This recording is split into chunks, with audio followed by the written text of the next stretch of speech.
से आप सभी दर्शकों का अन्नदाता कार्यक्रम में बहुत बहुत स्वागत है।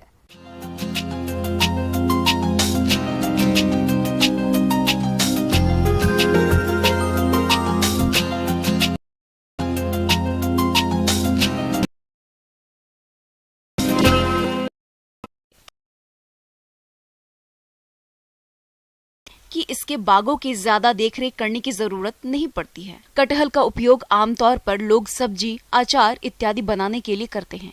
कटहल की सेवन से शरीर में कैंसर जैसी बीमारियों के खतरे से बचे रहने की संभावना रहती है। कटहल की बागवानी किसानों के लिए काफी लाभकारी मानी जाती है। तो आइए जानते हैं में इस प्रवीण बर्डे से।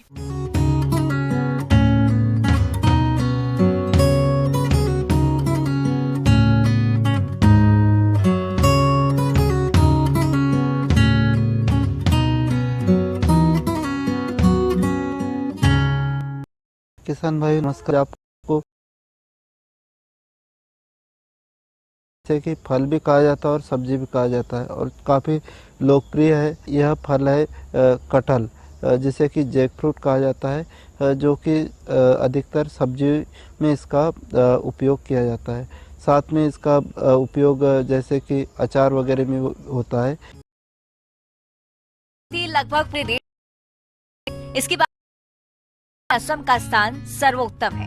इसके अतिरिक्त मध्य प्रदेश, छत्तीसगढ़, उत्तर प्रदेश, बिहार, झारखंड, पश्चिम बंगाल और दक्षिण भारत के राज्यों में भी इसकी बागवानी बड़े पैमाने पर की जाती है। इसकी बागवानी के लिए ज्यादा कुछ ध्यान देने की जरूरत नहीं होती है। कटहल के फल को कच्चे तथा पक्के दोनों प्रकार से उपयोग करते हैं, लेकिन सब्जी में इसका स्थान ज्यादा है। इसके देखभाल करें, पैदावार निंदाई गुड़ाई भी जैसे सभी फलों में करते हैं, वैसे ही कटहल में भी निंदाई गुड़ाई की आवश्यकता होती है।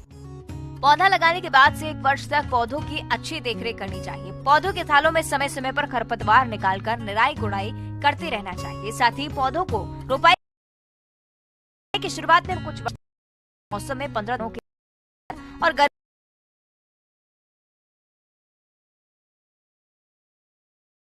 में प्रत्येक 15 दिन में तथा सर्दी के मौसम में 1 महीने में सिंचाई करना चाहिए। साथ ही नवंबर से जनवरी माह तक कटहल के पौधों में फूल आने लगते हैं, इसलिए इन महीनों में सिंचाई नहीं करनी चाहिए। पोषण प्रबंधन भी काफी महत्वपूर्ण होता है, क्योंकि किसानों की काफी समस्या होती है कि कटहल में फल नहीं लगते। क्या करता है,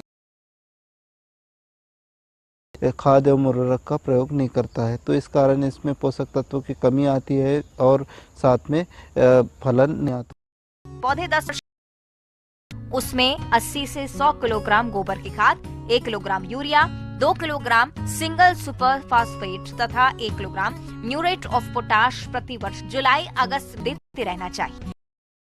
3 वर्ष तक उचित ढांचा देने के लिए काट छांट करते रहना चाहिए और कटे स्थान पर बोर्डो पेस्ट लगाएं एवं ढांचा देते समय ध्यान रखें 2 मीटर ऊंचाई की करने दें। उसके ऊपर 3-4 अच्छी शाखाओं को चारों तरफ बढ़ने देना चाहिए। इसमें क्या होता है कि एक ही पौधे पर 2 फूल आते हैं।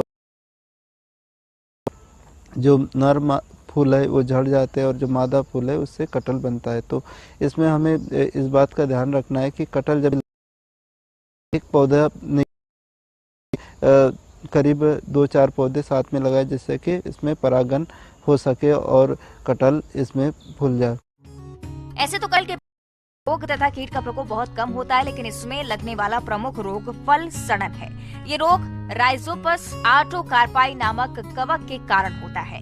इसका प्रकोप में होता है, इसके फल सड़कर गिरने लगते हैं और इस रोग की रोकथाम के लिए डाइथेन M45 2 ग्राम दवा प्रति लीटर पानी की दर से घोलकर 15 दिनों के अंतराल पर 2 से 3 चाहिए। तने को नुकसान पहुंचाता है, तना खा लेता है और पौधा कमजोर होकर पौधे को सुखाने लगता है। तना के नवजात बिल्लू कटहल के मोटे तने एवं डालियों में छेद बनाकर नुकसान पहुंचाते हैं। अधिक प्रकोप की अवस्था में मोटी मोटी शाखाएं सूख जाती हैं एवं फसल को प्रभावित करती हैं। इसके नियंत्रण के करके या केरोसिन बूंद रुई में डालकर गीली चिकनी मिट्टी से बंद कर दें। इस प्रकार से गंध के प्रभाव से पिल्लू मर जाते हैं और तने में बने छिद्र धीरे धीरे भर जाते हैं। मिलीबग कीट फल, फूल एवं डंठलों का रस चूसता है, जिससे फल और फूल झड़कर गिर जाते हैं। इसकी रोकथाम के लिए मई जून में कर देनी चाहिए। इसके पर पॉलिथीन लगा देना चाहिए। यदि कीट पेड़ चढ़ गए हों तो डाइमेथोएट 1 मिलीलीटर दवा प्रति लीटर पानी की दर से घोलकर छिड़काव करें। यदि हम कटहल की बागवानी वैज्ञानिक तरीके से हम करते हैं तो हम अच्छा उत्पादन प्राप्त करने के साथ में अच्छी आय भी प्राप्त कर सकते हैं। धन्यवाद।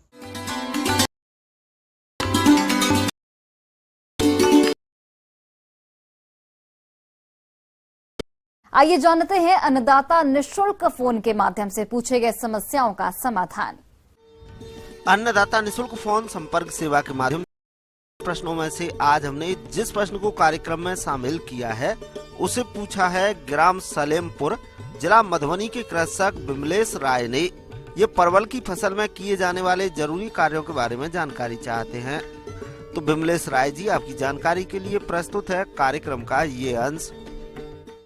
फीट पेरीफेर यानी 1 फीट वर्गाकार के आकार में हमको थाला बनाना है और पर थाले में हमको डीएपी 20 से 25 ग्राम और उसमें नीम की खली 250 ग्राम यानी 200 से 250 ग्राम नीम की खली डालते हैं और उसमें बालू डालते हैं। बालू इसलिए डालते हैं उस थाले में कि अगर वहाँ की मिट्टी थोड़ी टफ हो या फिर हल्की मिट्टी ना हो तो बालू मिलाते हैं और उसको मिला के पूरा मिट्टी से भर देते हैं। और इसमें गोबर की सड़ी हुई खाद भी 1 किलो पर थाला के हिसाब से डालते हैं, जिससे कि उसको प्रॉपर ऑर्गेनिक मैटर या उसको प्रॉपर न्यूट्रिएंट्स मिलता रहे। इसके बाद उसमें हल्की सिंचाई हम कर देते हैं। हल्की सिंचाई इसलिए करते हैं ताकि वो सही से उसको लीच डाउन हो जाए, सारे न्यूट्रिएंट्स लीच डाउन होकर उसकी जड़ों में जा सके और अच्छी पैदावार मिल सके।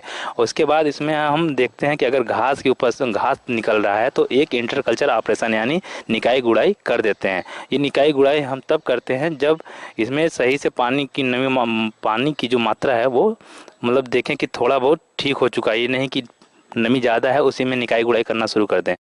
परवल के अच्छे विकास के लिए टपक सिंचाई में 1 से 2 लीटर पानी प्रतिदिन प्रत्येक पौधे के हिसाब से और परंपरागत सिंचाई के लिए 3 से 6 लीटर पानी प्रतिदिन प्रत्येक पौधे के हिसाब से पानी दें। परंपरागत सिंचाई की अपेक्षा सूक्ष्म सिंचाई के साथ बूंद बूंद सिंचाई से 18% तक उत्पादन वृद्धि तथा 40% तक पानी की बचत संभव है। निकाई गुड़ाई करने के बाद इसमें एक काम और करते हैं जो हमारे इसमें आने वाले सबसे ज़्यादा प्रॉब्लम क्रिएट करती है, वो है लाल भृंग कीट, जिसको बोलते हैं रेड पंपकिन बीटल। ये जो रेड पंपकिन बीटल है ये हमारे पौधों की जड़ों में भी हानिकारक होता है, जो लतर वर्गीय सब्जियां हैं, और इसके फल के लिए भी और इसके तनाव के लिए भी कि हम माइकोबिग्लूटानिल 1 ml या फिर पानी के हिसाब से डाल हैं। और दूसरा काम क्या करते हैं कि गोबर, वो भी गाय की गोबर का राख में केरोसिन ऑयल मिला के हम सुबह के टाइम में इस छिड़काव कर देते हैं पत्तियों पे, ताकि जो इसके वयस्क कीट हैं उसके पत्तियों को ना खाएं। परवल में अलग अलग पौधों पर नर और मादा फूल उत्पन्न होते हैं। नर पुष्प बनते हैं, बल्कि वे मादा पुष्पों में परागन का कार्य करते हैं, जिसमें मादा पुष्पों से फल बनना संभव होता है। नर पुष्प बड़े और सफेद होते हैं, जबकि मादा पुष्प थोड़ा छोटा और सफेद होता है। इसके नीचे गर्भाशय जुड़ा रहता है, जो कुछ दिनों में परागण के बाद बढ़कर फल बन जाता है। इस नर फूलों को तोड़कर हाथ से, जिससे फल अधिक बनते हैं। किसान भाइयों को ये भी इसमें देखना है कि इस समय अब धीरे धीरे टेम्परेचर में बढ़ोतरी हो रही है, तो किसान भाई लगातार अपने खेतों में भ्रमण करते रहें और देखें कि जब टेम्परेचर इंक्रीज होने के साथ साथ उस खेतों में प्रॉपर नमी नहीं है तो उसके हिसाब से हम पानी का उसमें अपने टेम्परेचर बढ़ने के साथ दिन के अंतराल में हम पानी दे सकते हैं, जिससे कि फरवरी मार्च माह में जब पौधों में नए कल्ले फूटने लगते हैं तब मचान बनाने का काम शुरू कर देना चाहिए। परवल के 2 कतारों के 2 मीटर की दूरी खंभे गाड़ते हैं और बीच में इस प्रकार सुतली से बांधते हैं कि मचान के रूप प्रत्येक कतार सेंटीमीटर खाली स्थान रास्ता छोड़ना चाहिए, ताकि दवा का छिड़काव, निकाय गुड़ाई, सिंचाई तथा फलों की तुड़ाई आदि कृषि क्रियाओं को आसानी पूर्वक किया जा सके। लताओं को मचान पर सुतली के सहारे चढ़ाना चाहिए। मचान मजबूत बनाना चाहिए ताकि वर्षा ऋतु में गिरने फल की खेती में एक और इंसेक्ट लगता है जिसको हम फ्रूट फ्लाई या फिर फल मक्खी बोलते हैं।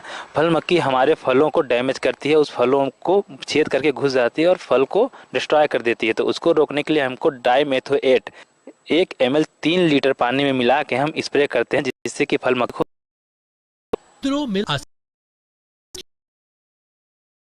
धब्बे बनते हैं। इन धब्बों के ठीक नीचे पत्ती की निचली सतह पर धूल रंग के फफूंद के जाल दिखाई पड़ते हैं। पत्तियां मर जाती है और पौधों के बढ़वार रुक जाती है। इसके निदान के लिए इंडोफिन M45 की 2 किलोग्राम मात्रा को 1000 लीटर पानी में घोलकर प्रति हेक्टेयर की